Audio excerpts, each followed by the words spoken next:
محمد وآل محمد وعجل فرجهم.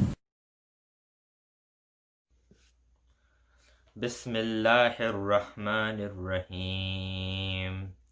الرحمن علم القرآن خلق الإنسان علمه البيان الشمس والقمر بحسبان والنجم والشجر يسجدان والسماء رفعها ووضع الميزان ألا تطغوا في الميزان وأقيموا الوزن بالقسط ولا تخسروا الميزان والأرض وضعها للأنام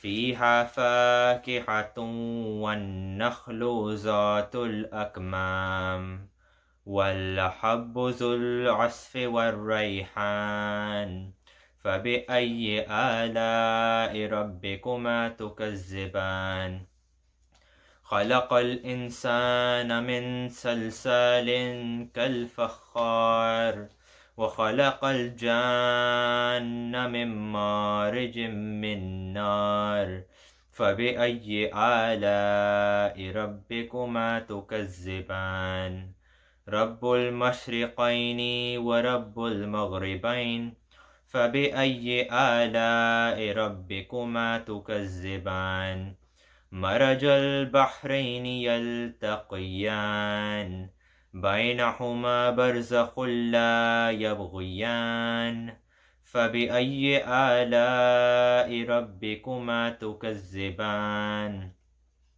يخرج منهما اللؤلؤ والمرجان فبأي آلاء ربكما تكذبان وله الجوار المنشآت في البحر كالأعلام فبأي آلاء ربكما تكذبان كل من عليها فان ويبقى وجه ربك ذو الجلال والإكرام فبأي آلاء ربكما تكذبان يسأله من في السماوات والأرض كل يوم هو في شأن فبأي آلاء ربكما تكذبان سنفرغ لكم أيها الثقلان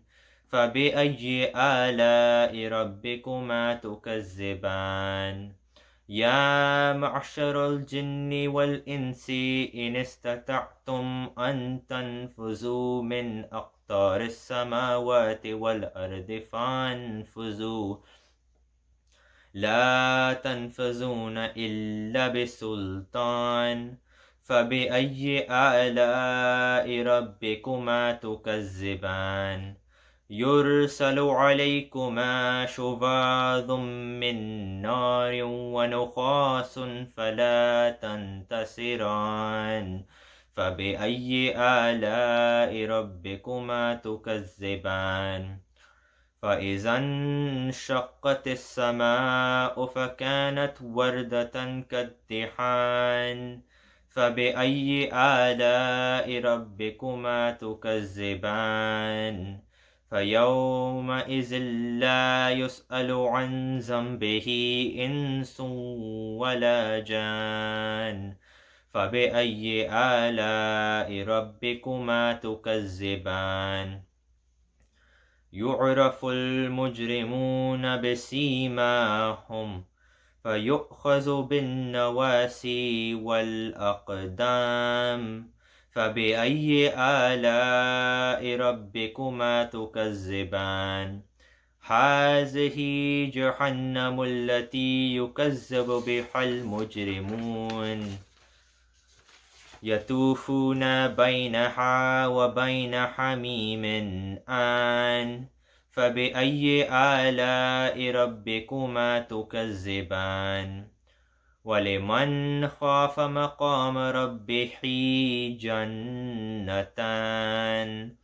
فبأي آلاء ربكما تكذبان ذواتا أفنان فبأي آلاء ربكما تكذبان في حما عينان تجريان فبأي آلاء ربكما تكذبان فيهما من كل فاكهة زوجان فبأي آلاء ربكما تكذبان متكئين على فروش بطائنها من استبرق وجنى الجنتين دان فبأي آلاء ربكما تكذبان فيهن قاصرات الطرف لم يطمثهن إنس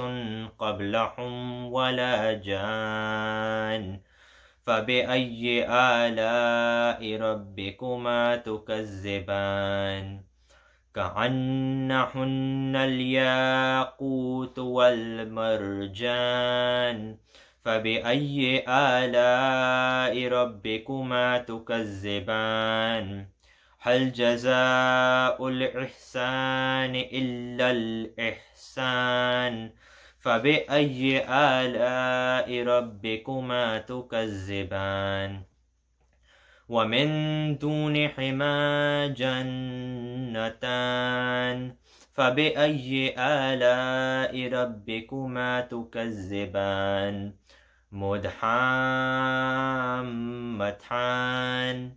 فبأي آلاء ربكما تكذبان فيهما عينان نضاختان فبأي آلاء ربكما تكذبان فيهما فاكهة ونخل ورمان فبأي آلاء ربكما تكذبان فيهن خيرات حسان فبأي آلاء ربكما تكذبان حور مقصورات في الخيام فبأي آلاء ربكما تكذبان لم يطمثهن إنس قبلهم ولا جان فبأي آلاء ربكما تكذبان متكئين على رفرف خضر وعبقري حسان فبأي آلاء ربكما تكذبان تبارك اسم ربك ذي الجلال والإكرام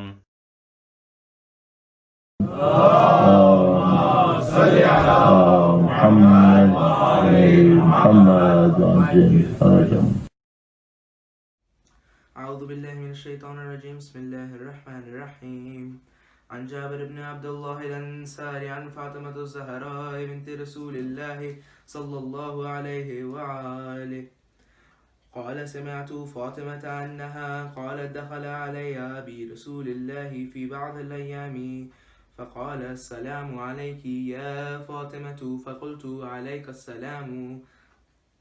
قال إني أجد في بدني ضعفا فقلت لأعوذك بالله يا أبتاه من الضعف. فقال يا فاطمة ائتيني بالكساء اليماني فغطيني به فأتيته بالكساء اليماني فغطيته به وسرت أنظر إليه وإذا وجهه طلاله كأنها البدر في ليلة تمامه وكماله. صلوات اللهم صل على محمد وعلى محمد وجل فرجه. فما كانت إلا ساعة وإذا بولدي الحسن قد أقبل وقال السلام عليك يا أماه فقلت عليك السلام يا قرة عيني وثمرة فؤادي. فقال يا أماه إني أشم عندك راية طيبة كأنها رائحة جدي رسول الله. فقلت نعم إن جدك تحت الكساء. فأقبل حسن نحو الكساء وقال السلام عليك يا جداه يا رسول الله، أتأذن لي أن أدخل معك تحت الكساء؟ فقال وعليك السلام يا ولدي ويا صاحب حوضي، قد أذنت لك. فدخلا معه تحت الكساء، فما كانت إلا ساعة وإذا بولدي الحسين قد أقبل وقال السلام عليك يا أماه. فقلت عليك السلام يا ولدي ويا قرة عيني وثمرة فؤادي. فقال لي يا أماه إني أشم عندك راية طيبة كأنها رائحة جدي رسول الله صلى الله عليه وآله. فقلت نعم إن جدك وأخاك تحت الكساء. فدنا الحسين نحو الكساء وقال السلام عليك يا جداه، السلام عليك يا من اختاره الله، وتأذنوا لي أن نكون معكم تحت الكساء. فقال وعليك السلام يا ولدي ويا شافع أمتي، قد أذنت لك.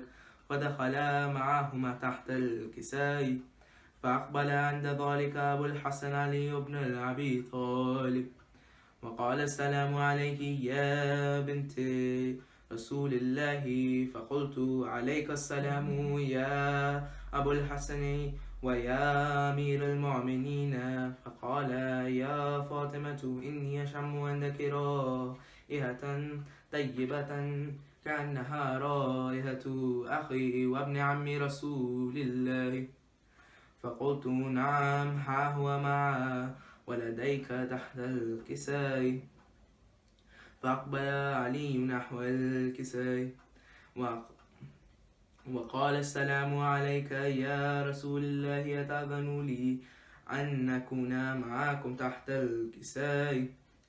قال له وعليك السلام يا أخي ويا وصي وخليفتي وصاحب لوائي، قد أذنت لك.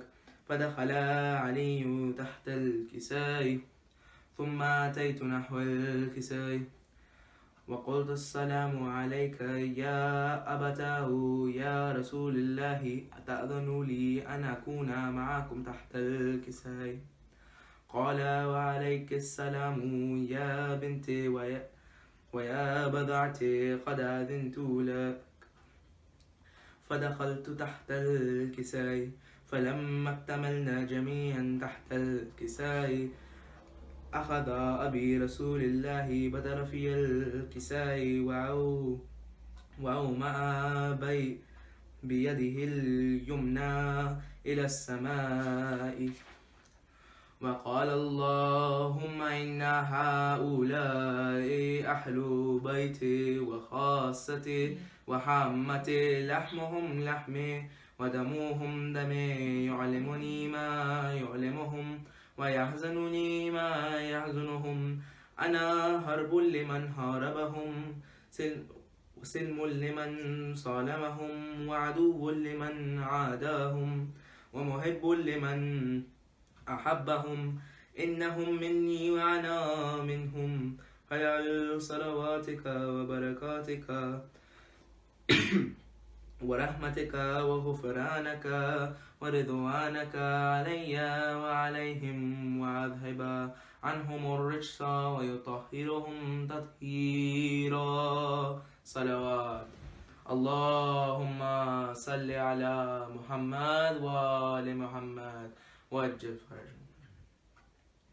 فقال الله عز وجل يا ملائكتي ويا سكان سماواتي، إني ما خلقت سماء مبنية ولا أرضا مدحية ولا قمرا منيرا ولا شمسا مضحية ولا فلكا يدور ولا بحرا يجري ولا فلك علي وعليهم، وأذهب عنهم الرجس ويطهرهم تطهيرا. صلوات. اللهم صل على محمد وآل محمد وعجل فرجهم. فقال الله عز وجل: يا ملائكتي ويا سكان سماواتي إني ما خلقت سماء مبنية ولا أرضا مدحية ولا قمرا منيرا ولا شمسا مدحية ولا فلكا يدور ولا بحرا يجري ولا فلكا يسري إلا في محبة هؤلاء الخمسة الذين هم تحت الكساء. فقال لا أمين جبرائيل: يا ربي ومن تحت الكساء؟ فقال عز وجل: هم أهل بيت نبوتي ومعدن الرسالة، هم فاطمة وأبوها وبعلها وبنوها. صلوات. اللهم صل على محمد وآل محمد وعجل فرجهم.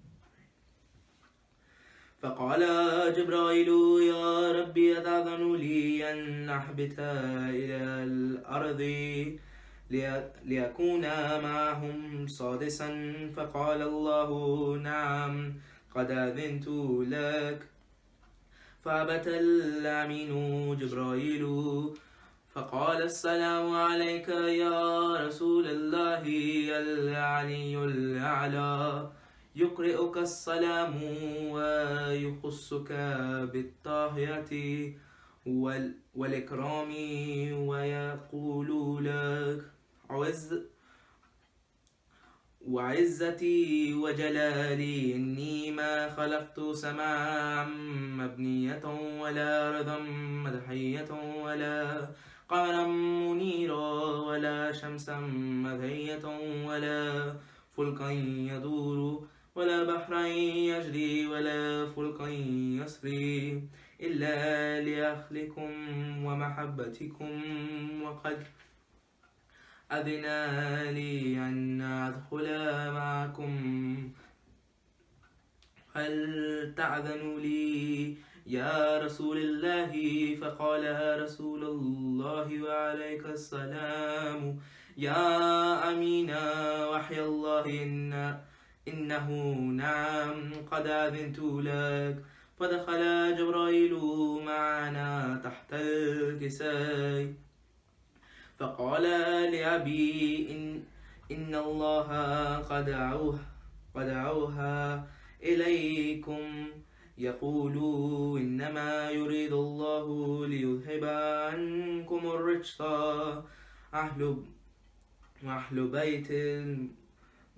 أهل بيت ويطهركم تطهيرا. اللهم صل على محمد وآل محمد وعجل فرجهم. فقال علي لأبي: يا رسول الله أخبرني ما لجلوسنا هذا تحت الكساء من الفضل عند الله.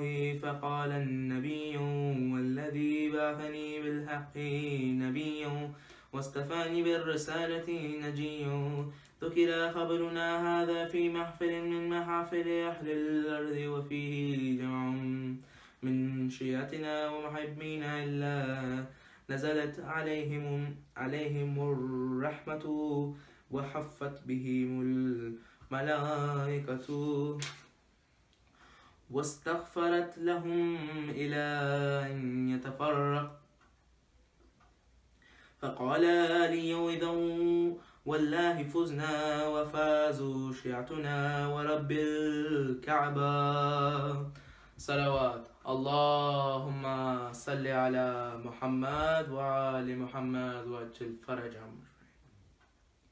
فقال النبي ثانيا: يا علي، والذي بعثني بالحق نبيا واصطفاني بالرسالة نجيا، ذكر خبرنا هذا في محفل من محافل أهل الأرض وفيه جمع من شيعتنا ومحبينا وفيه محموم إلا وفرج الله حما إلهي آمين ولا مغموم إلا وكشف الله غما إلهي آمين ولا طالب حاجة إلا وقضى الله حاجة إلهي آمين فقال علي إذا والله فزنا وسعدنا وكذلك شيعتنا فازوا وسعدوا في الدنيا والآخرة ورب الكعبة صلوات اللهم صل على محمد وآل محمد اللهم صل على محمد وآل محمد اللهم صل على محمد وآل محمد وأجل فرجهم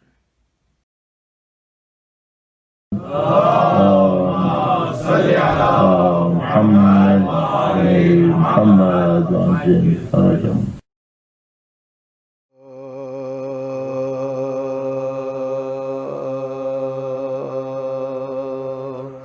رکتے ہوئے دریا کو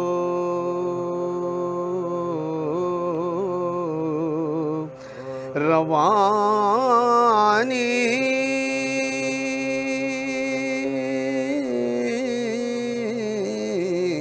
دے دی رکتے ہوئے دریا کو روانی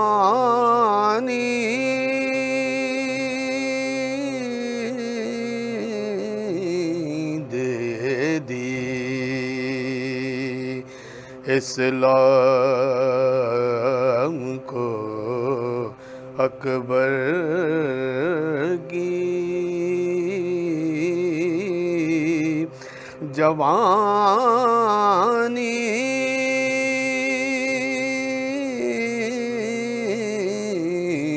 دے دی تھا دین نبی نزع میں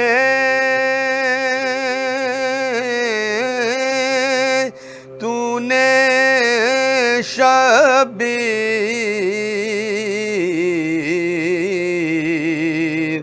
تھا دین نبی نزع میں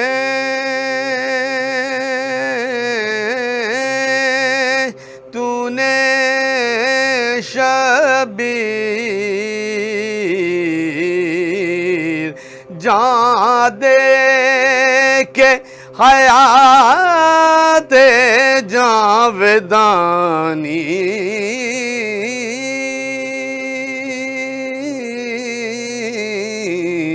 دے دی رکتے ہوئے دریا کو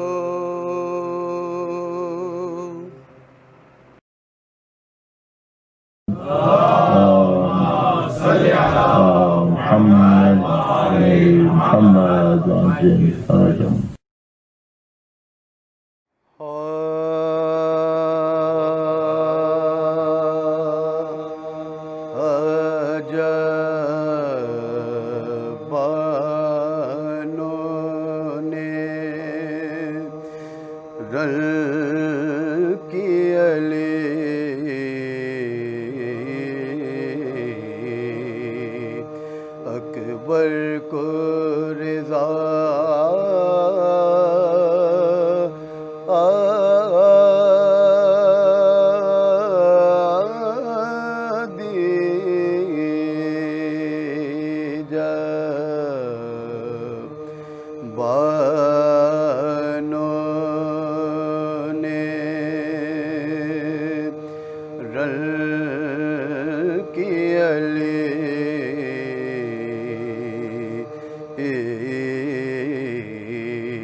مرنے کی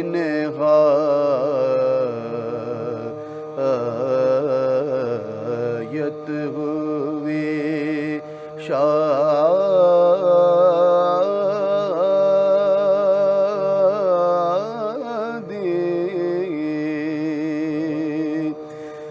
خیمے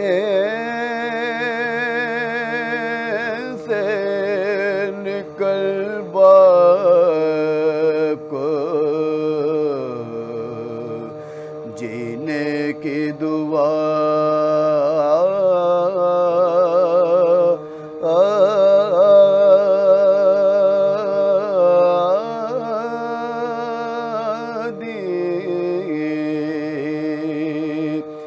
اور پاؤں پا گردن شگے بے کس کے جھکا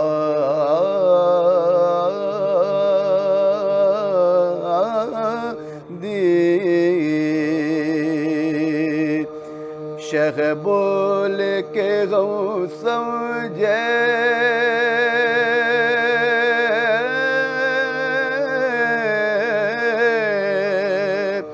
جو ہے دھیان تمہارا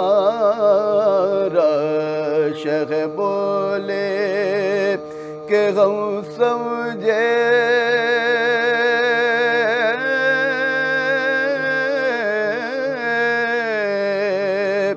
جو ہے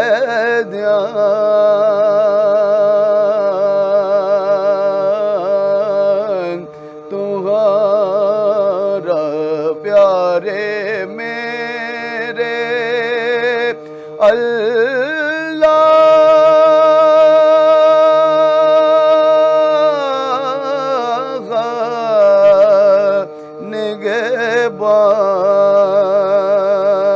نگہبان تمہارا جب بانوں نے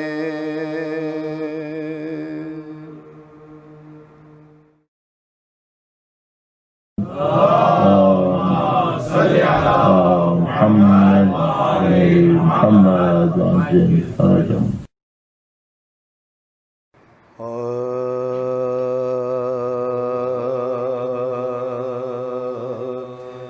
یہ زیب دیتا تھا کہنا حسین ہی کے لیے یہ زیب دیتا تھا کہنا حسین ہی کے لیے کرم کی بھیک نہ مانگو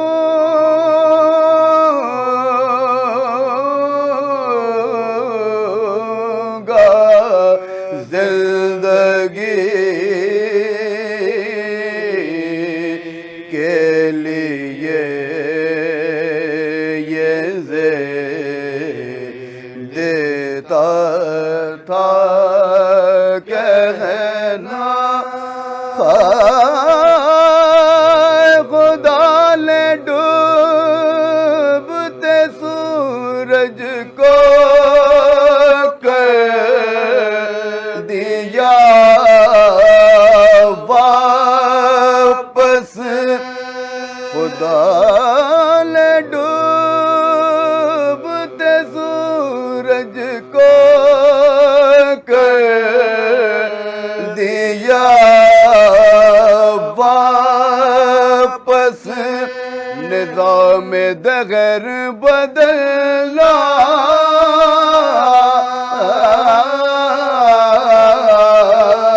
پڑا علی کے لیے یہ زیب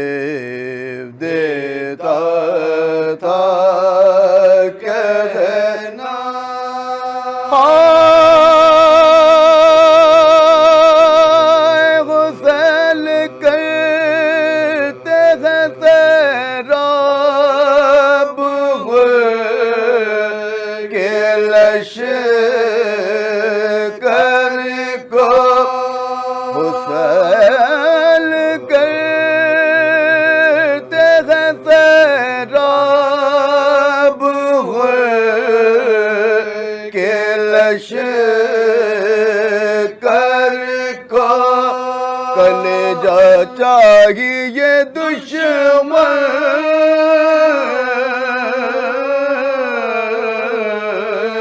کی دوستی کے لیے یہ زیب دیتا تھا کہنا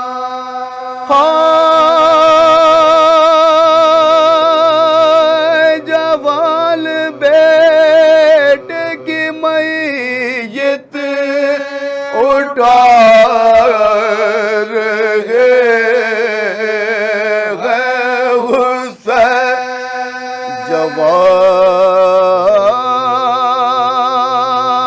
جوال بیٹے کی میت اٹھا رہے حسین خدا یہ وقت نہ لائے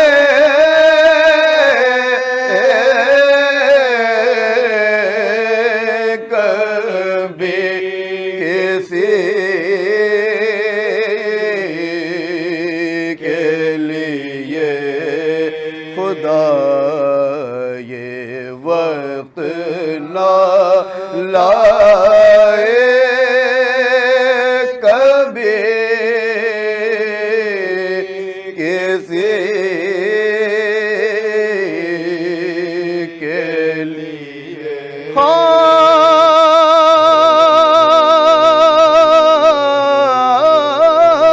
میں ساتھ لے کے تجمل لغد میں جاؤں گا میں ساتھ لے کے تجمل لغد میں جاؤں گا غم حسین نہیں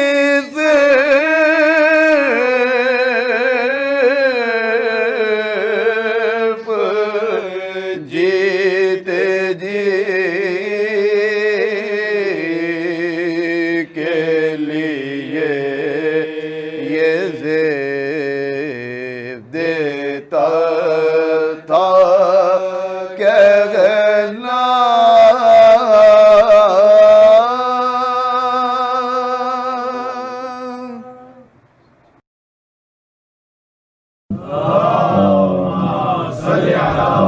محمد محمد آدم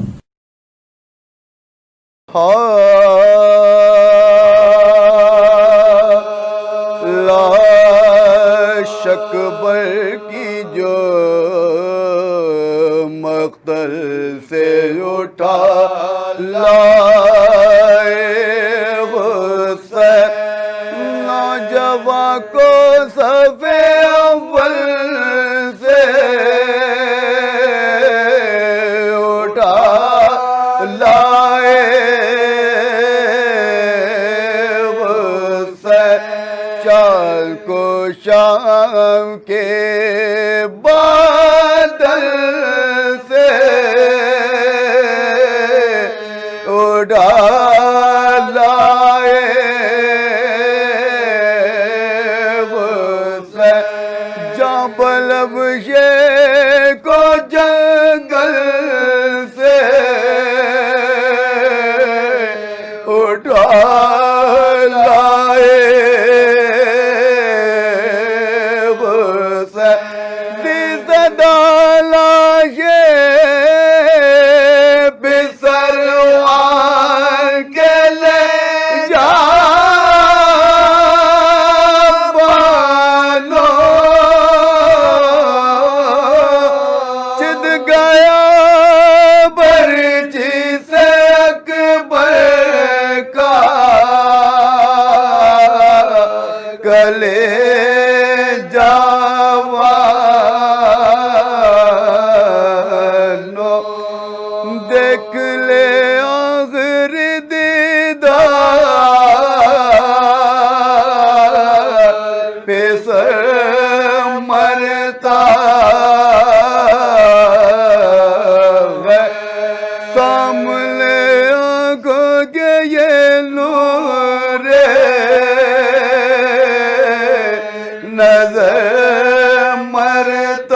مرتا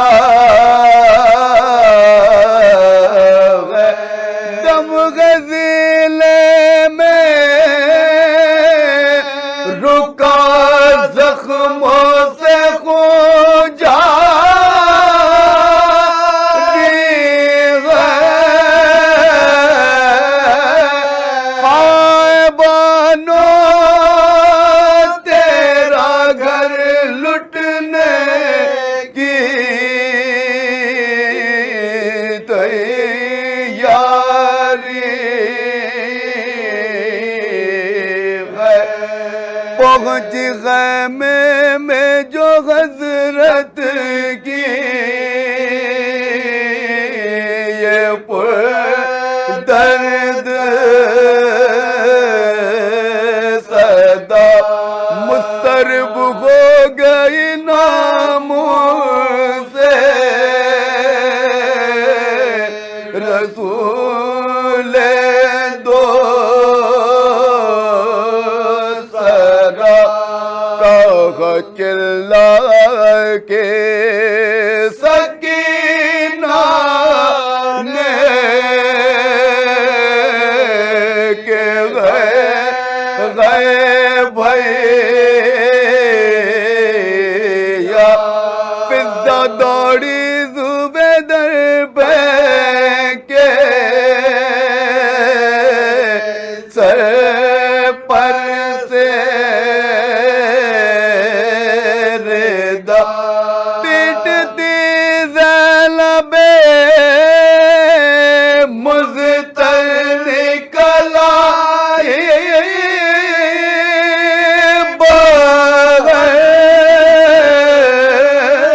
بالو گھبرا کے کھلے سر نکل آئی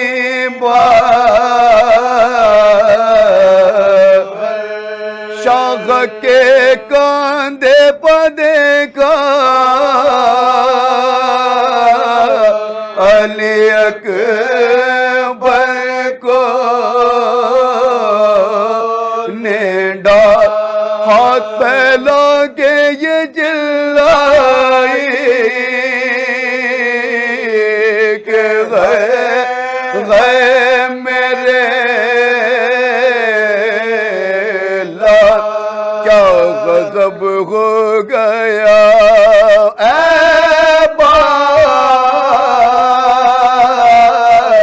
شگین روسایا میرے بچے کو 18واں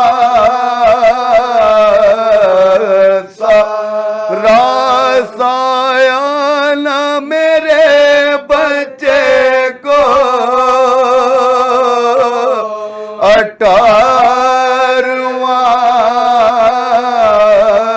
18واں ٹکڑے دیگوں سے بدن ہو گیا سارا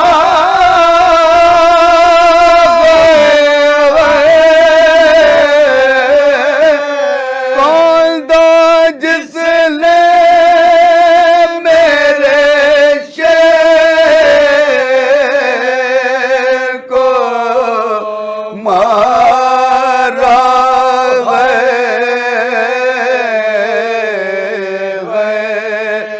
لاش اکبر کی جو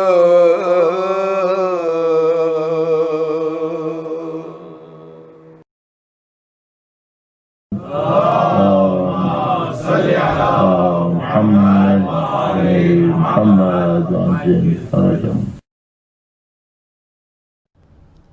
أعوذ بالله من الشيطان الرجيم بسم الله الرحمن الرحيم الحمد لله الذي لا يبلغ مدحته القائلون ولا يحصي نعماءه العادون ولا يودي حقه المستحدون الذي لا يدركه بعد الحمم ولا يناله غوص الفطن ثم الصلاة والسلام على أشرف الأنبياء والمرسلين حبيب قلوبنا وطبيب نفوسنا وشفيع ذنوبنا سيدنا ومولانا أبي القاسم محمد.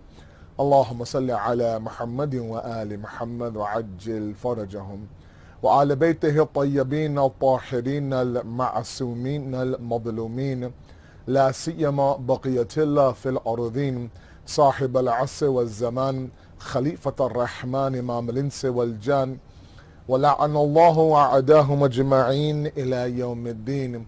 أما بعد فقد قال الله وقوله الحق. بسم الله الرحمن الرحيم. إن الدين عند الله الإسلام. صدق الله العلي العظيم. اللهم صل على Muhammad wa ali Muhammad wa ajil farajahum. A discussion on Islamic theology has been our ongoing topic. Tonight is lecture number 5. We have now attempted since day number 1 to reintroduce, rebuild, reformat the system of theology and deen inside of us. And as I've been mentioning, I will continue to mention every single night, the purpose behind this topic of all topics to talk about is the fact that I believe, in my own personal experience, talking to the youth of Toronto and of other cities, that there seems to be a disconnect between the understanding of religion, understanding of deen, what's the point of all of this, organized religion, and all of it tells me that religion and its initial conception to all of these youth today hasn't been introduced to them properly. And I don't mean to just be about the youth. I think a lot of our elders simply inherited the religion from their forefathers. And have we stopped and kind of thought for a moment that what is this all about? What is this deen all about?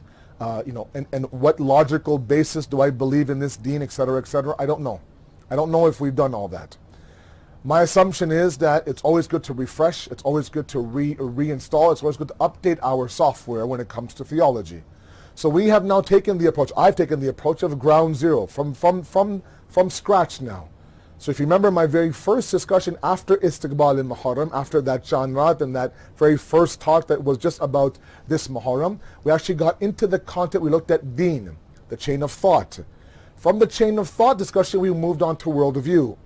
Talked about what a worldview is, how a worldview affects everything from your reason to your intellect, from your thought to your knowledge, from your comprehension to your actions, and how it's an ongoing process to rebuild your worldview.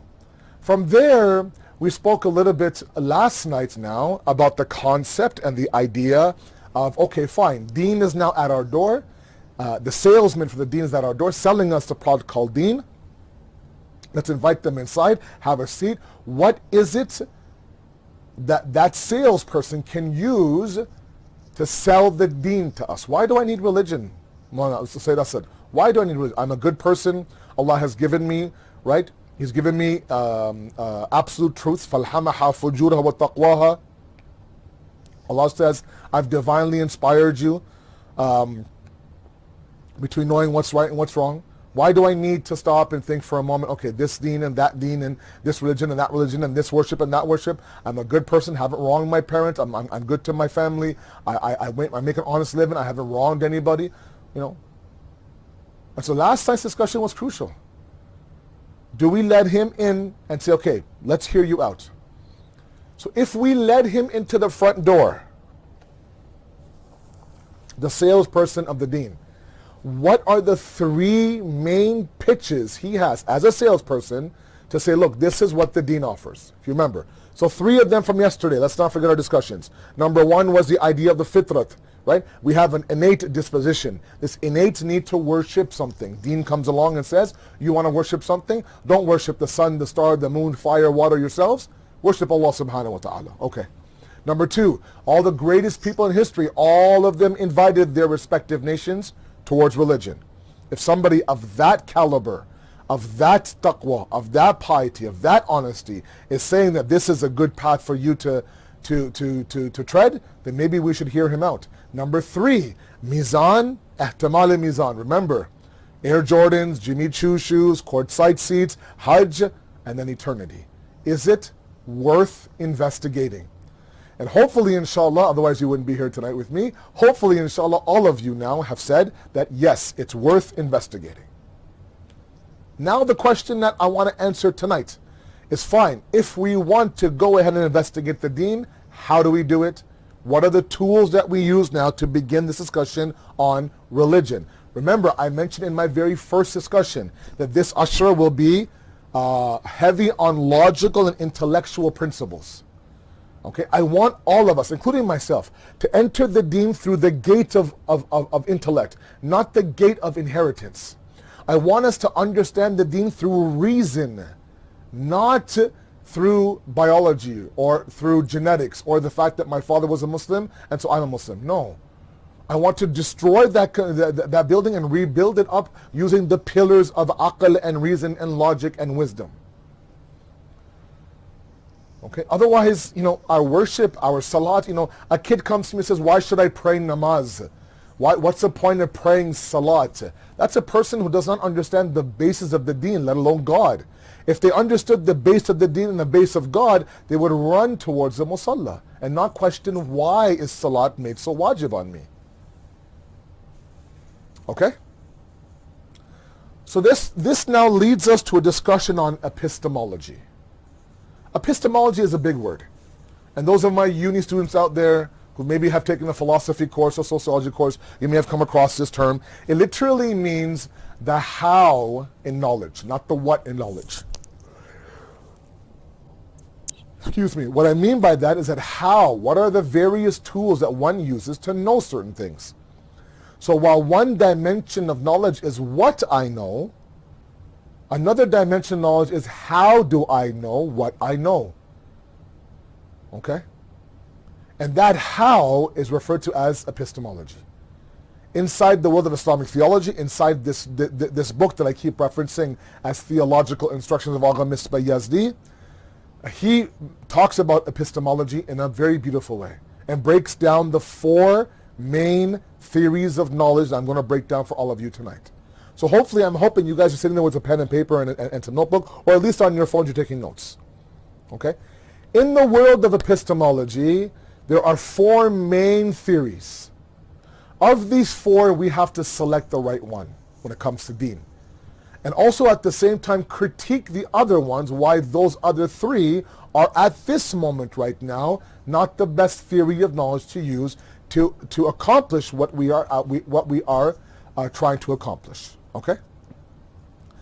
So the first theory of knowledge, the first avenue of knowledge is called empirical knowledge. Ilm tajrubi, as they say in Farsi. Right? Tajruba is also something used in Urdu as well. Right? It's experimental. It's experience, as you call it. Right? But in the world of epistemology, it's called empirical knowledge. It's called sensationalism. The idea of using your senses to come to a certain reality. So I see something with my eyes, and I understand that, for example, this is fire. How do I know it's fire? I can look at it and see the flames. I know it's windy outside. I can hear the wind howling against the window. I know this food is spicy. How I tasted it with my taste, I know it's spicy, for example. Okay? I could tell, for example, that somebody's wearing ittar, for example, or cologne or perfume. How? I can smell it. Right? And so on and so forth. So the use of the 5 senses is one theory of knowledge for us to understand something. I know something is hot by the fact that I touch it, I burn my hand. Or it's cold, I touch it, and it's really, really cold. That's called what? Empirical knowledge. Ilm tajrubi. Okay? Ilm tajrubi. Empirical knowledge. Okay? I'm going to make this point 3 or 4 times tonight. It's crucial that we understand this. And that is that I am not, Agha Misbah never denies any of these 4 theories of knowledge as legitimate theories of knowledge. But if the question that I want to answer in this first half of the Ashra is that which worldview should I be choosing? The materialistic worldview of the atheist or the divine worldview of the major Abrahamic religions? Remember, my discussion 2 nights ago on worldview is that I left you with a cliffhanger, a question. Okay, of all these various worldviews that are presenting themselves to you, which one should we choose? Okay? And we have to use the right theory of knowledge inside the world of epistemology to be able to understand which knowledge I should use. Okay? A lot of these knowledges are going to come into play once I've established a right worldview. But before that, there only can be one of these four. The first one is empirical knowledge. Okay? Knowledge that is only sensed by our senses. It's called sensationalism. Okay? All right? And inshallah, when I critique each one later on, let me first introduce all four and then critique one by one. You'll understand the pros and cons of each of the knowledges. Okay? So this first knowledge is that we know things. Remember now, epistemology is how we know. Not what we know, but how we know. I know this is hot. How? By me touching it. I know this is spicy. How? By me eating it. So my five senses become a theory of knowledge for me, a path of knowledge. A path of means knowing something. Okay? All right, great. That's number one. Number two is something called traditional knowledge, or ilm naqli. Naqli is not this Urdu naqli, that means fake. Okay, we're not trying to compare gold bracelets here. Naqli comes from naqal in Arabic, which means traditional. Okay, I mean something that is transmitted, that's subscribed, that is transcribed. Sorry, is a better word. Okay, so for example, when it comes to our ilm aqaid, we have two types of proofs: dalil aqli, dalil naqli. Okay, proof that is logical and proof that is written in the form of scriptures or traditions, blah blah blah. Okay. It makes sense to our aql that alcohol is haram. There's an immense amount of harm done to a person who drinks alcohol, right? So my aql now proves to me that alcohol is haram, and there's a hadith that says that drinking alcohol is prohibited. So aqli says haram, naqli also says haram. Together it's proven to me. Okay? So equally within the realm of epistemology, of theories of knowledge, one of them is ilm naqli, traditional knowledge. That because it's written inside the scripture or inside the Quran or inside a hadith, I have to now accept that. Now, I have to pause here. Inshallah, all of you are with me. Okay? And inshallah, if you don't understand something or you need further clarification, reach out to me. All of you, most of you there in Milton should have my number or should have my email address. If not, Iqbal, Bhai, the other members of the team, will be more than happy to share that with you. At this moment, why is it that we can't accept the fact that if the Holy Prophet of Islam says that this is the proper worldview, we accept that? At this stage in our journey, right? Remember, we're trying to prove the right worldview to get to the right system of God. That's what we're trying to prove in the first 5 or 6 majlises of this ashra. Okay? If we're not able to do so, everything else won't make sense. Okay? Now, there's something in logic called circular logic. Circular logic in this area doesn't make sense. It's to be rejected. For example, I believe in God because the Quran says so. I believe in the Quran because God says so. Neither one has been proven to me independently, but together in one circle, they prove each other. They cancel each other out. It's called dor in the world of Islamic theology, or circular logic, let's say, in the world of Western logic. And in this, and what we're trying to achieve, it is rejected. It's rejected. I can't believe in God because His Prophet says so. Who's the Prophet? Well, the Prophet is the Prophet that God made. So the Prophet proves God, God proves Prophet. They cancel each other out. Each one has to be independently proven, and then together they fortify each other. That's why I say that once we identify the proper worldview, then we identify the proofs of God, then we can use ilm naqli, then we can use traditional knowledge to help fortify an already existing belief. Okay, when Allah says, look around, فَصِيرُوا فِي الْأَرْضِ فَانْظُرُوا كَيْفَ كَانَ عَاقِبَةُ الْمُكَذِّبِينَ. Walk around the earth, look, open your eyes and look. Meaning what? Use empirical knowledge to come to some sort of conclusion. There Allah is asking us, use your eyes. Your eyes are meant to see the ayat of Allah. Your tongue is used for the dhikr of Allah. But not before you've proven God. After you've proven God, all these knowledges are used to strengthen Allah, no doubt. But right now, we're not there yet, guys. We haven't proven anything yet.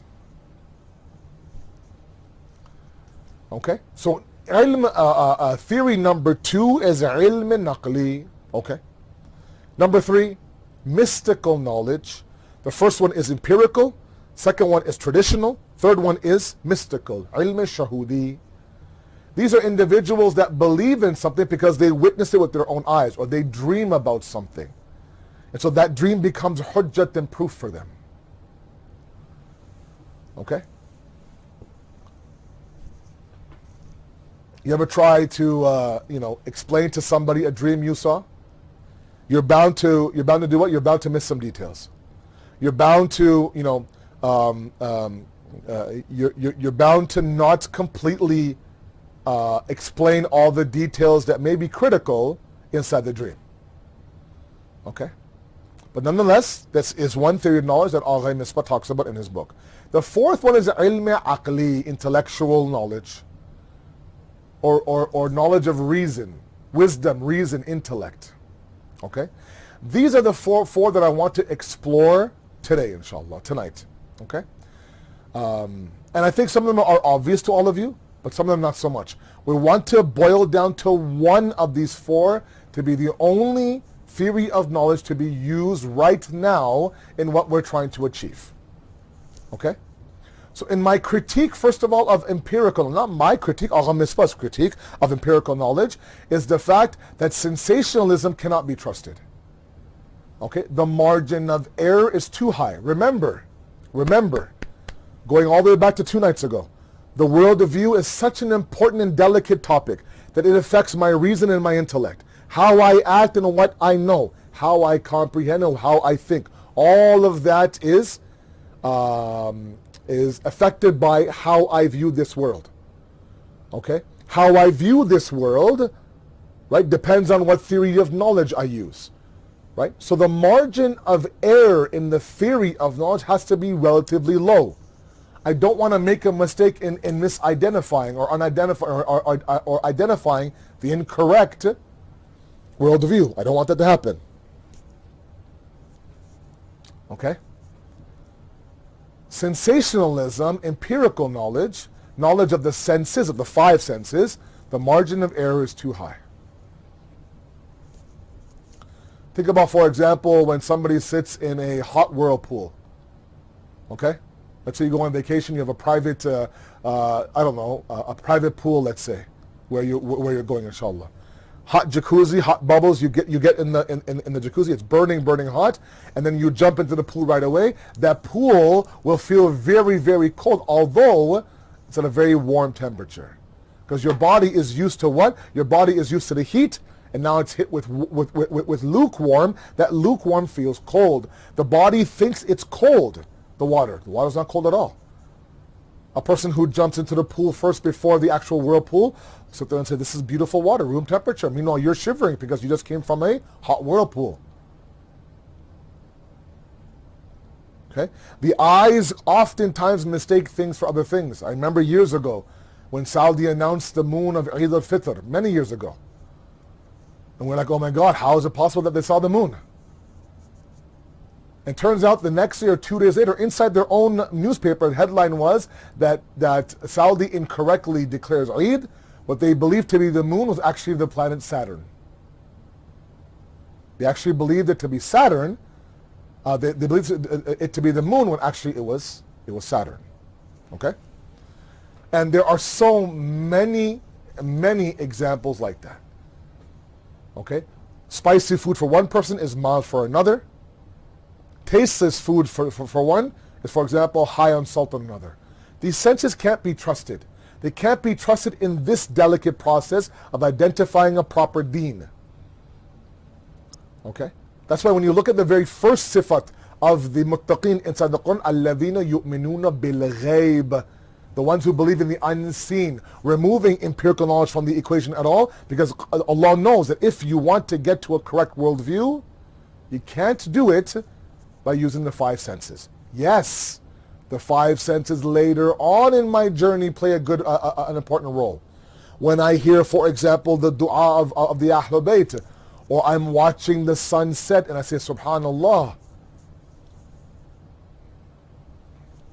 Or I'm, for example, myself reciting this dua with this tongue of mine, this bayan of mine, this power of speech of mine, then that fortifies the belief, but not right now. Not right now. It's not what we're after right now. Okay? The second point I want to make in the critique of empirical knowledge is that the absence of evidence is not the evidence of absence. Let me say it one more time. The absence of evidence is not the evidence of absence. Just because you can't see it or taste it or see it or smell it doesn't mean it doesn't exist. Remember, the eye can't hear. The ears can't see. The nose can't taste. The mouth can't smell. Okay? Meaning that within each of our five senses, they themselves are limited to what they can say. There are things that exist right now outside the vision of the eyes. There are things that the sound exists in this universe the eye can't hear. Okay? That means that the eye itself, within its limitations, has rejected other things that are outside the scope of its limitations. And it believes that, oh, sound doesn't exist in this universe because I can't hear with my eyes. Doesn't make sense. For example, our sense of sound now, our hearing sense, rejects the existence of color in this universe. There's no color in this universe because I can't see color. I can only hear, right? So they believe that because because it's absent from me, thus it must be absent from everybody else. The absence of evidence is not the evidence of absence. Just because you're not able to perceive it and understand it doesn't mean it doesn't exist. Okay? The biggest flaw against sensationalism in this world is the idea that they have not, those who attribute to the fact that unless you can see it and touch it, doesn't exist, they don't understand that what about a whole universe outside that do not fit the mold of the five senses? You can't see them, you can't hear them, you can't smell them, you can't taste them, you can't speak them, nothing. You can't touch them. There are so many things out there right now that have no sight, have no sound, have no color, have no smell, but they exist. All our internal kingdom, the emotions, the feelings, everything, you can't put a smell to it or taste to it or physical shape to it. You can't. Does that mean that it doesn't exist? Of course not. Right? The absence of evidence is not the evidence of absence. And that's the biggest flaw we have against empirical knowledge. So the empirical knowledge is off the list. It cannot be used to get to our understanding of a proper divine worldview, a proper worldview. A proper worldview. What about ilm naqli? What about traditional knowledge? And I gave a little bit of hint about 5 minutes ago that because of the existence of circular logic, we also reject this knowledge as well. I cannot believe in Allah because my marja says so. I can't believe in God because my father says so. I can't believe in God because the Prophet says so. I can't. God must come to me through another source. God must be understood to me internally. How do I know the Prophet is true? Because God says so. Wait a second now. This circular logic is impossible, right? It's like accepting an infinite loop of regress, right? When we talk about the creatorship of Allah subhanahu wa ta'ala, the khaliqiyat of Allah subhanahu wa ta'ala, many of the atheists now, I remember, I mentioned the story in one of my classes I had, and I think some of you were in that class, talked about the fact that I was in India this past, about 8 months ago during the Christmas break. We went with my family, my wife's family, a majority of them are there in India. We've never taken the kids to meet them, so we went this year, alhamdulillah. It was a great trip, amazing trip for everybody involved. And I remember I was sitting in someone's house for dinner. They knew that we were in town, so they invited us. So I'm sitting there, and after dinner is done, I see this woman now approach me and say, Malana, can you do me a favor? I said, sure. My son is about to come from work to the dinner. He has a lot of questions about God. we can't answer his questions. Can you please talk to him? I said, sure, no problem. So that night we ended up talking for a good hour and a half. He had he must have been 21 years old. A lot of questions about God. Yes, but what about this? Yes, but what about that? Yes, but what about that? When I got to the point of this idea of the first cause or the first wajibul wujud, the necessary existence, we'll talk about that in a few nights as well. He said, look, I'm okay with the fact that this infinite loop of creation exists and there is no beginning. I said, how can you be okay with what's called infinite regress? Who is your creator? Well, my dad, his dad, his dad, his dad. My mom, her mom, her mom, her mom, all the way. How far? Infinity. I'm okay with that. I'm okay to accept an infinite loop of regress. Meaning regress, keep going back, all the way to infinity.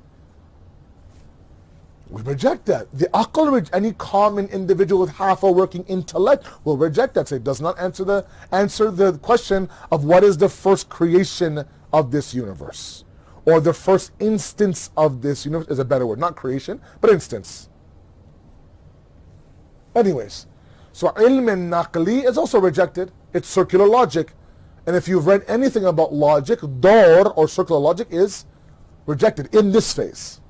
Yes, later on, we have countless traditions from the Ahlul Bayt that fortify the idea of Allah, proving Allah exists, helping us to already strengthen an already existing belief.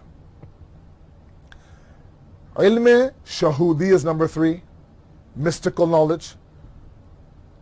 The problem with mystical knowledge or knowledge of things that you witness is that these things are based on symbols and not based on reality.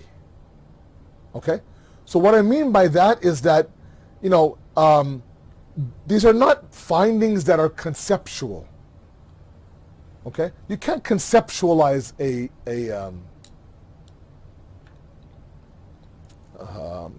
dream or something you witness, nor can you share it with anybody else, nor can it be a platform for you to believe in something on.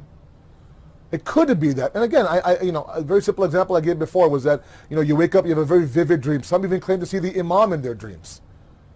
And yet when you ask them, there's 3-4 different stories about the same dream. How can that ilm that is so shoddy, that doesn't have conceptual principles based on logic and reason, be the base of what? Your worldview. And that worldview that ironically affects your reason and intellect.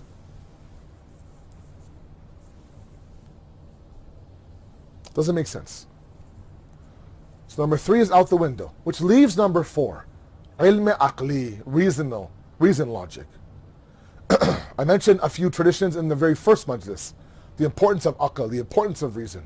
Imam Jafri Sadiq alayhi salatu wasalam, Allahumma salli ala Muhammad wa ala Muhammad, says that hikmat, wisdom, is the light of knowledge, the light of knowledge. If knowledge is unseen, if knowledge can't be seen in a dark room, where is knowledge? Where is knowledge? The flashlight to light onto knowledge is hikmat and wisdom.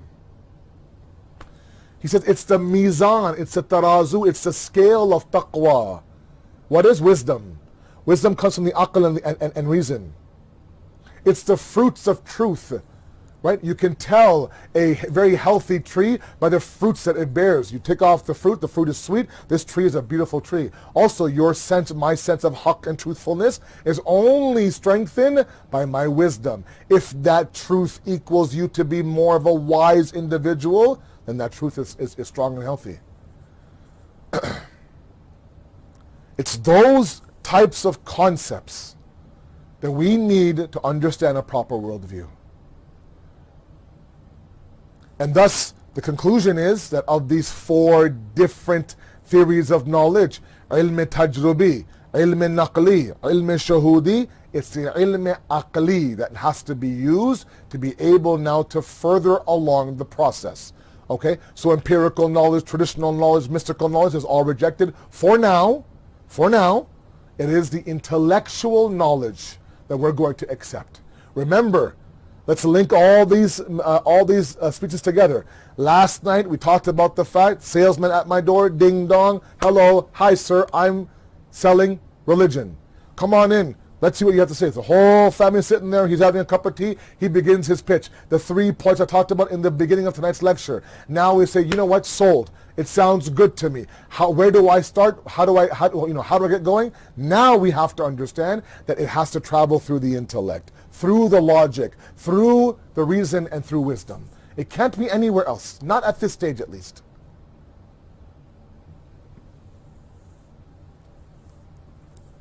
If we want to reach that ma'arifat of Allah, it has to go through the aql. And that's why we have sometimes taqleed right now. Right now, taqleed to a marja is haram when it comes to the usul of the deen. The taqleed is only for the furu. The marja will tell you about salat rulings, about fasting, about hajj, about khums. It won't tell you about Allah subhanahu wa ta'ala. The marja won't say that it is ihtiyat wajib that you believe in 124,000 prophets. You'll never have that fatwa, ever have that fatwa. Because usul-e-din, the principles of religion, are not to be believed in through imitation of taqleed. It has to be first understood using the aql. I mentioned this, a lot of the problems that we have today in our families, in our youth, in our divorces, in our ummah, in our different sects of Islam, all boil down to an incorrect version of God. Once the correct version of God is understood, everything else falls into place. I kid you not.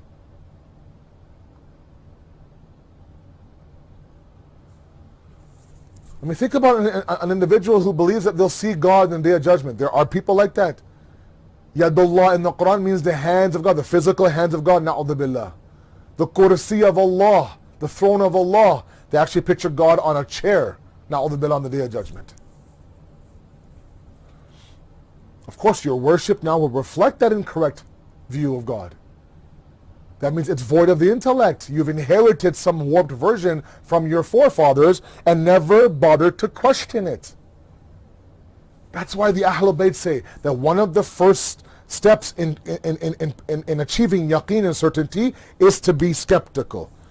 Is to be skeptical. Why do you believe in God? Why do you believe in this religion to be accurate? Let's ask those questions. And let's resort back to an aqli. Put aside the ahadith. Put aside the Quranic verses. Talk to me at a logical level. So far in these 5 lectures, they've all been logic. I haven't really thrown a lot of verses at you or ahadith at you because I want it to trigger, awaken. I want to shake the core of our intellect.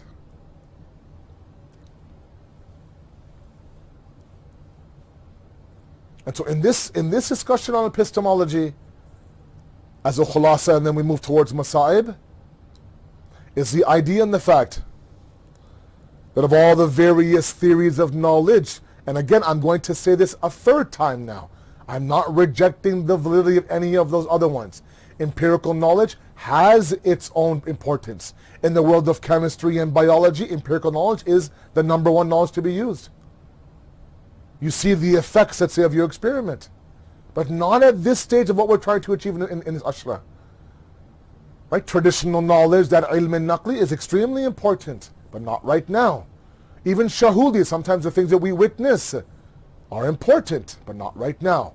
The only one knowledge that we are right now are leaning on, are depending on, is our reason and our intellect.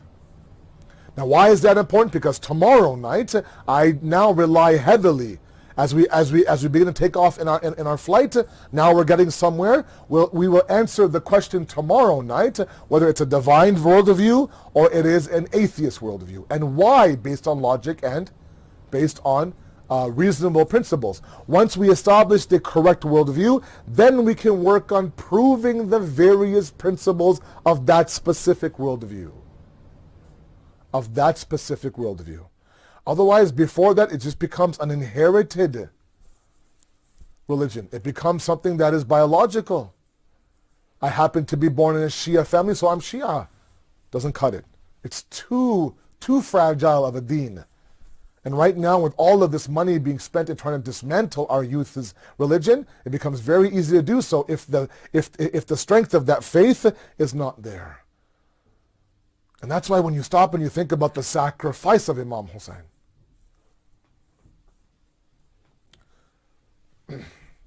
and the effect that he had on those around him, It's incredible. One of the most beautiful stories and the most hopeful stories in the day of Ashura, in that day of gloom, in that day of sadness and grief, there is a ray of hope called Janabi Hurr. To give you some idea of who Janabi Hurr is and why his story is so important, especially for those right now who are going through hopelessness, scratching rock bottom. They believe that I've reached the point of no return with God. Remind yourself of Janabi Hurr.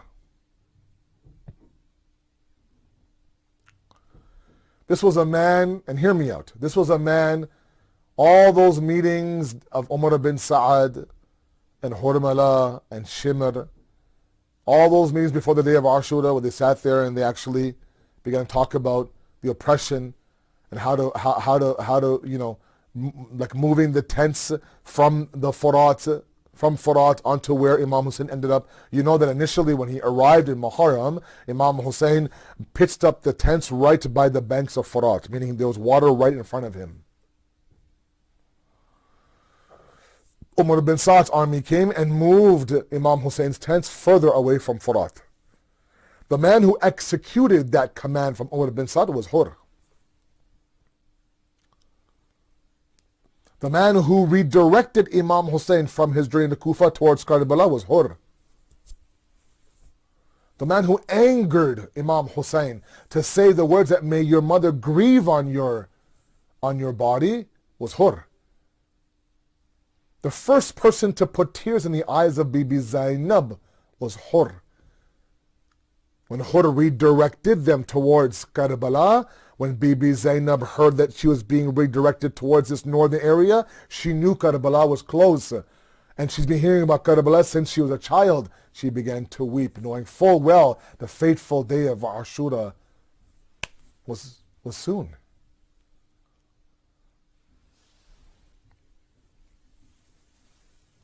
The same Hurr that drank all of Hussein's water before the arrival of Karbala was the same Hurr that moved Hussain ibn Ali from water himself. This was Hurr. The amount of pain he caused Imam Hussain was immense. He angered Imam Hussain. He broke the heart of Bibi Zainab. He denied the basic rights of water to small 4-year-old and infant children of Imam Hussein's camp. This was who Hurr was. One of the commanders of Umar bin Sa'ad's army was Hurr. He was a warrior, a brave soldier. But he always showed small little glimpses and hints that his belief and his faith was different from that of his fellow army men. That famous story when Imam Hussain is blocked his path by Hurr, and Imam Hussain says, may your mother grieve upon you.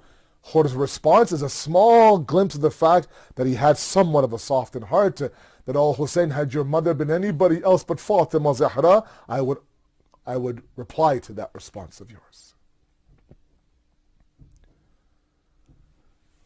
The night before the day of Ashura,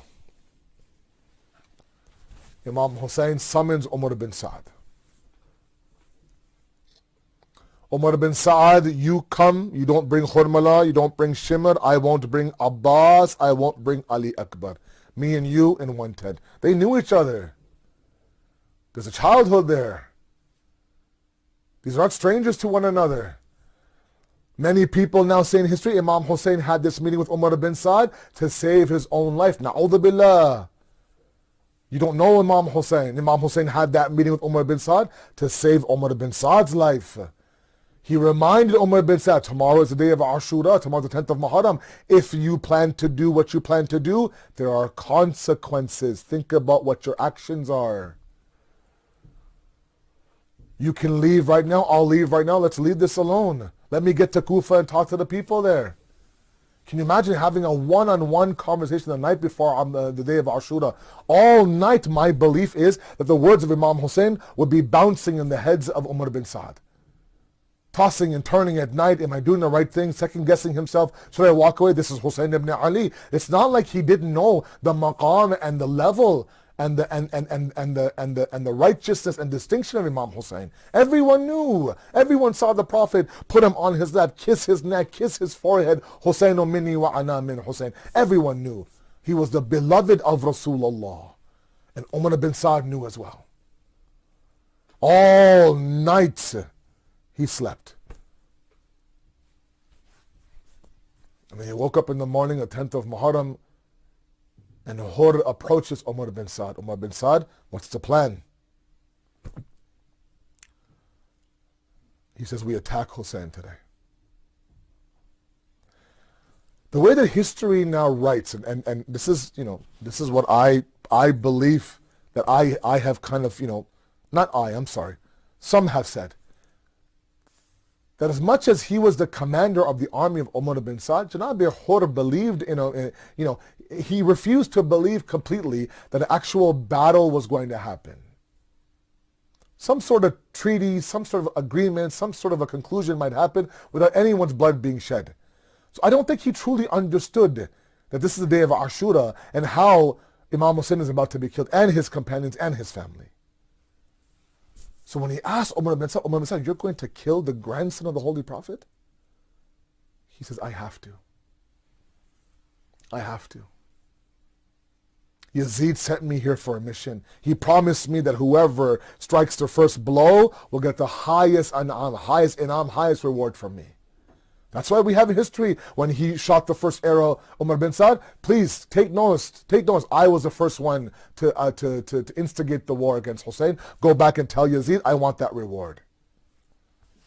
This love of the dunya, love of this money now drove him to do what he did to Imam Hussain. But Hurr, when he heard that, there was confusion. No idea what to do. And that's why he says that famous statement that I was literally standing there between heaven and hell. On one side there's heaven, on one side there's hell.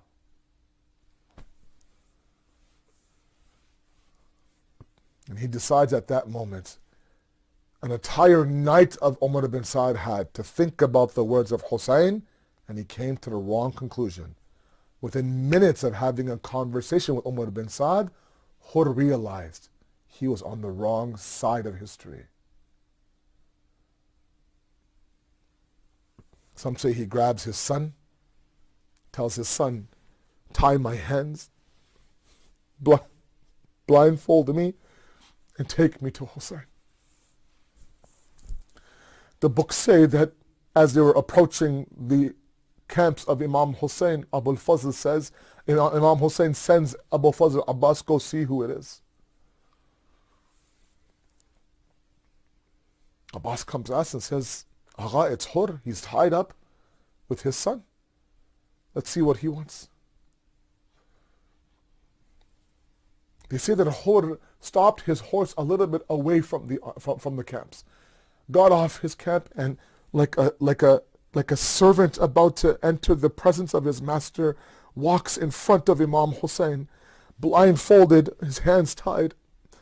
When he's told by his son that he's in front of Imam Hussain, he falls at the feet of Imam Hussain. And he says, Aqa, please accept my apology.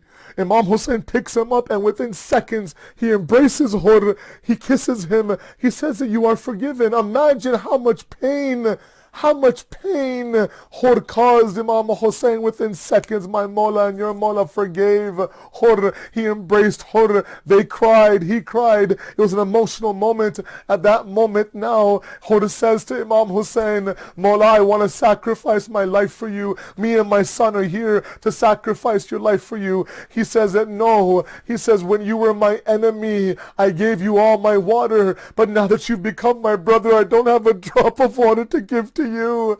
He said, I don't want your water, Mawla, give me that ijazah to sacrifice your life. Now this son and this father, Hurr and his son now, Baba, do you go first? No, my son, you go first. Who sacrifices who first? At that moment it was agreed upon that the young Javan son of Hurr would go and give his life first. So he gave his life, calls out his father, Assalamu alayka ya abata, oh send my son, oh accept my salams, my father. Janab Hurr was about to go and run and take the body of his son, but Imam Hussain stops him. Abul Fazl stops him. Imam Hussain says to Hurr, Hurr, no father should ever experience taking the mayyat of their Jawan son. Imam Hussain brings the mayyat back to the tent, and Hurr is there now to meet him. Hurr now goes and gives his life. Imam Hussain now picks up the head of Hurr, places it on his lap, cleans out the blood, cleans out the dirt. Hey Hussain, my Aqa, my Mawla Hussain, you were so worried about the fact that Hurr as a father would not be able to sit there and grieve over his son. No father should grieve over their son. Was there anybody, Mawla Hussain, that would stop you and say, don't go to Ali Akbar, you're a Bura Baap, he's a Jawan son, you'll break your back trying to carry him back. He says, his khulaf is to Hurr, oh Hurr, your mother named you correctly, you're free in this world, and now you're free in the hereafter as well. سيعلم الذين ظلموا أي منقلب ينقلبون إنا لله وإنا إليه راجعون. We ask you, Allah subhanahu wa ta'ala, to accept this qaleel ibadat, inshallah. We ask you, Allah subhanahu wa ta'ala, to allow us to understand you and your religion through the aql and through reason, inshallah. We ask you, Allah, to weaken the hands of the enemies of humanity, to strengthen the mustaza'afin and the oppressed all over the world. And finally, Allah, we ask you to make us worthy of the arrival of Imam al-Zaman, inshallah. Matam Hussain.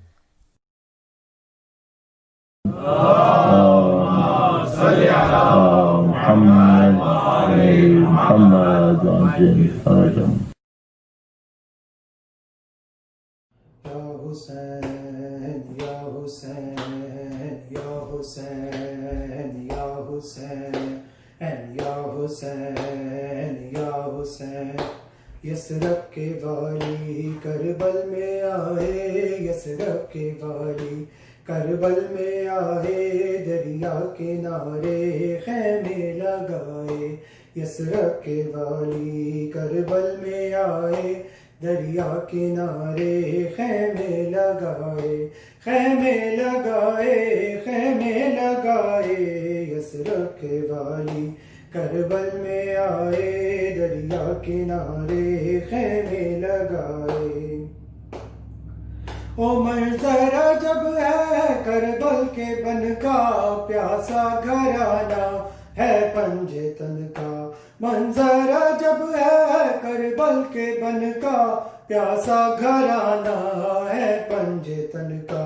पानी पे उम्मत पहरे लगाए, पानी पे उम्मत पहरे लगाए। शबीर असगर कैसे बचाए, कैसे बचाए, कैसे बचाए।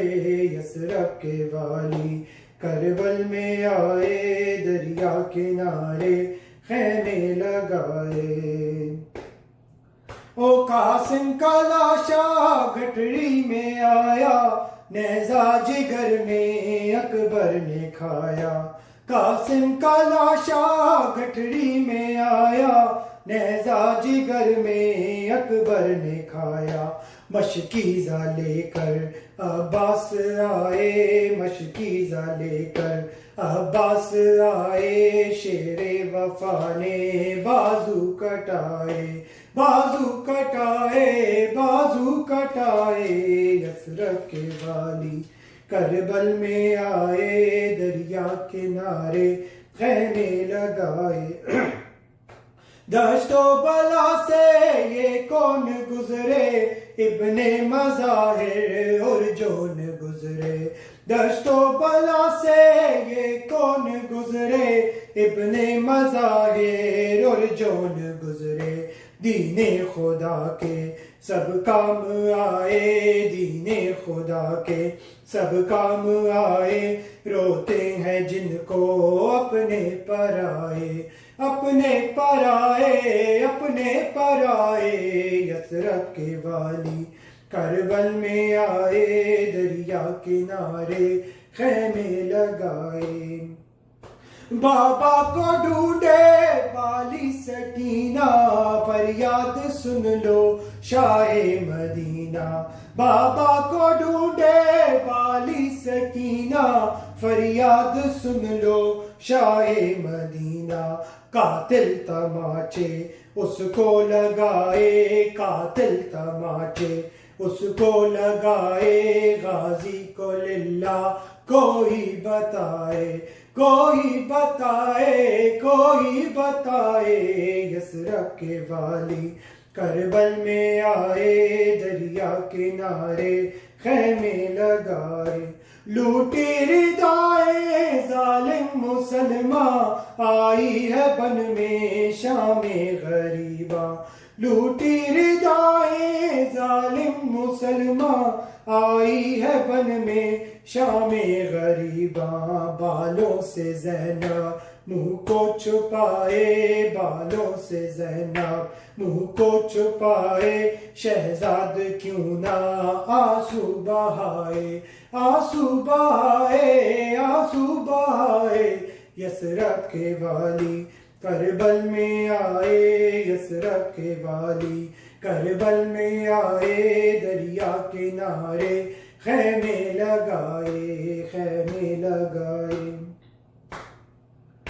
ہر ماتمی کی جولی کو بھرنا باب الحوائج غم دور کرنا ہر ماتمی کی جولی کو بھرنا باب الحوائج غم دور کرنا زارا نے رکھا ہے نام تیرا مشکل کشائی ہے کام تیرا زارا نے رکھا ہے نام تیرا مشکل کشائی ہے کام تیرا مشکل کشائی ہے کام تیرا سب مشکلوں کو آسان کرنا باب الحوائج غم دور کرنا ہر ماتمی کی جولی کو بھرنا باب الحوائج دور کرنا وہ غم کے شجر کا سایہ گھنا ہے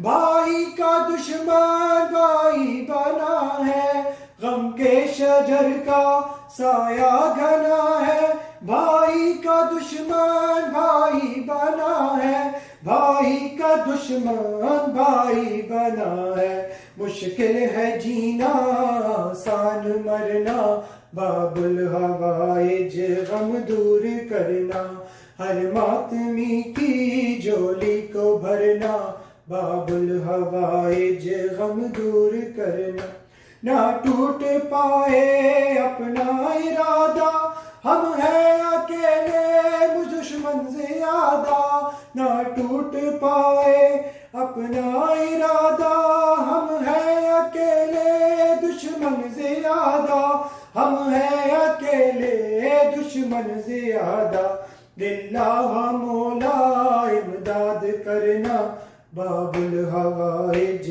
غم دور کرنا ہر ماتمی کی جولی کو بھرنا باب الحوائج غم دور کرنا بگڑی کو اپنی کیسے سنوارے ہم بن تمہارے کس کو بلائے بگڑی کو اپنی کیسے سنبھالے ہم بن تمہارے کس کو پکارے ہم بن تمہارے کس کو پکارے اجڑے ہووں کو آباد کرنا باب الحوائج غم دور کرنا ہر ماتمی کی جولی کو بھرنا باب الحوائج غم دور کرنا او شہزاد آلے یاسین جانے میدان جانے یاسین جانے شہزاد آلے یاسین جانے میدان جانے یاسین جانے میدان جانے یاسین جانے بن بازوؤں کے تیرا اترنا باب الحوائج غم دور کرنا ہر ماتمی کی جولی کو بھرنا باب الحوائج غم دور کرنا صل علی محمد وآل محمد.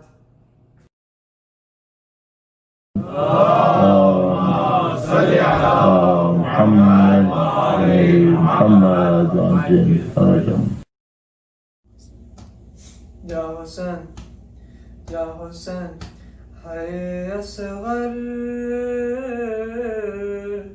ہے اصغر ہے اصغر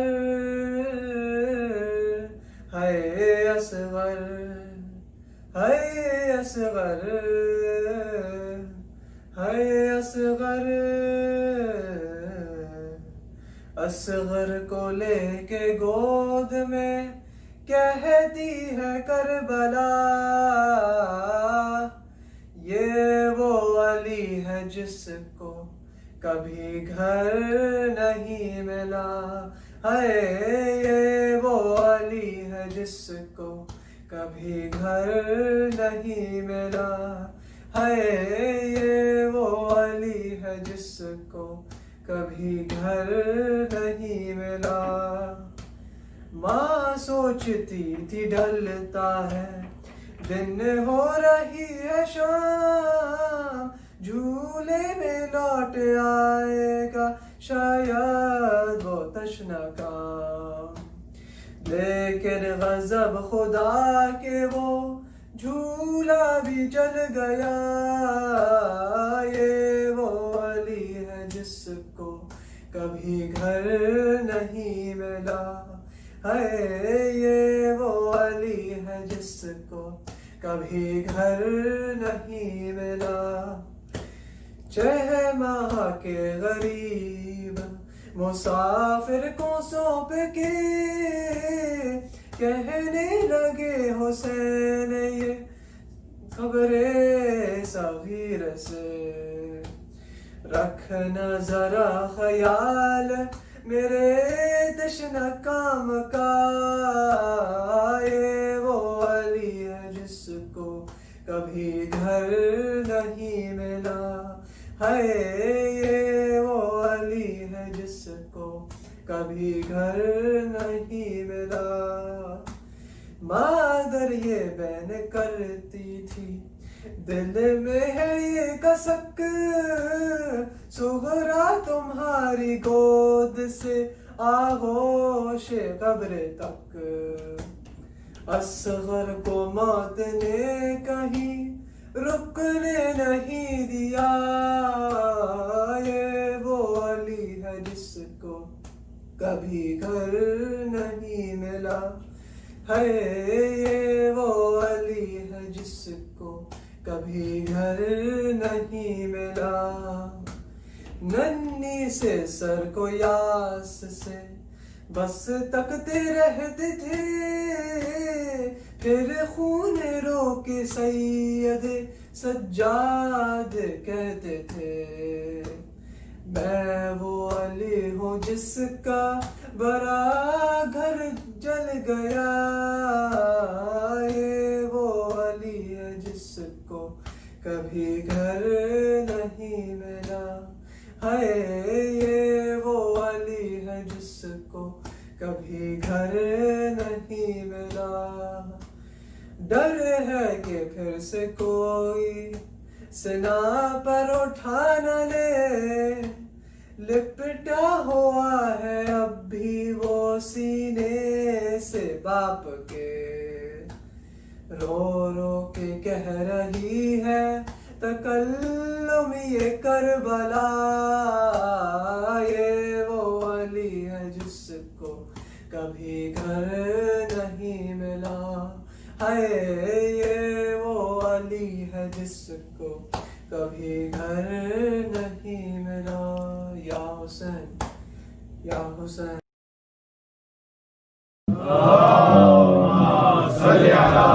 محمد محمد وعجل فرجهم. تمام مومنین اور مومنات سے گزارش ہے کہ متوجہ زیارت ہو جائیں. السلام علیک یا نبی اللہ، السلام علیک یا رسول اللہ، السلام علیک یا حجت اللہ، السلام علیک یا باعث الہدی، السلام علیک یا حبیب اللہ، السلام علیکم ورحمۃ اللہ وبرکاتہ، السلام علیک یا ابا عبد الحسین،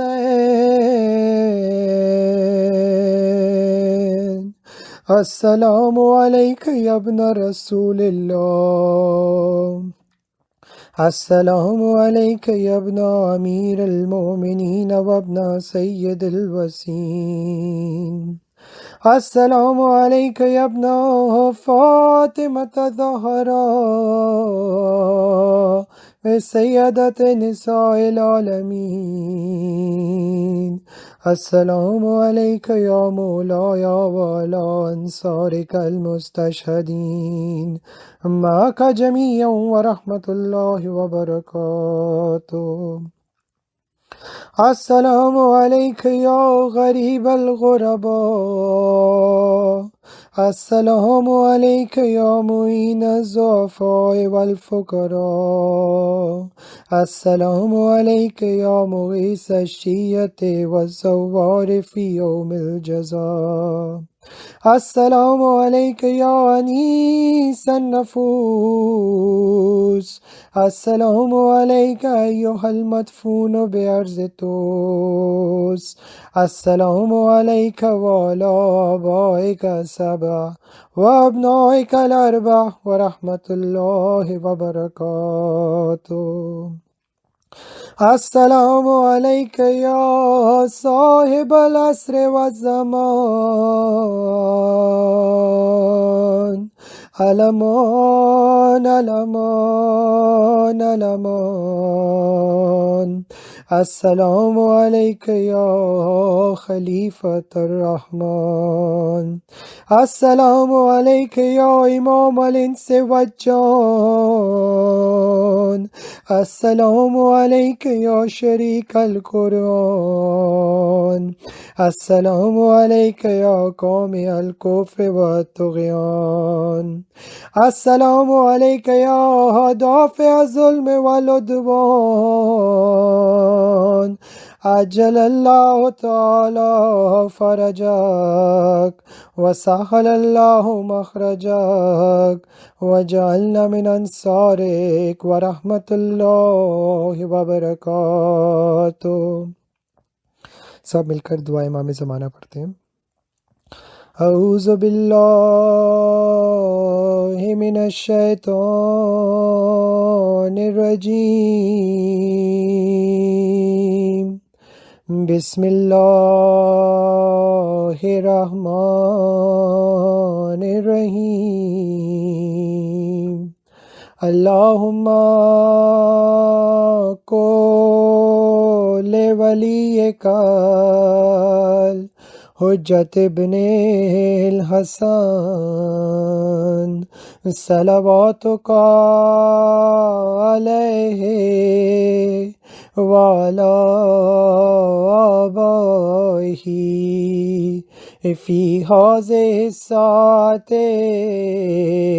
وفی کل ساعۃ ولیاً وحافظاً وقائداً وناصراً ودلیلاً وعینا حتی تسکنہ ارضک طوعا وتمتعه فيها طويلا برحمتك يا أرحم الراحمين۔ اللهم صل على محمد وآل محمد وعجل فرجهم۔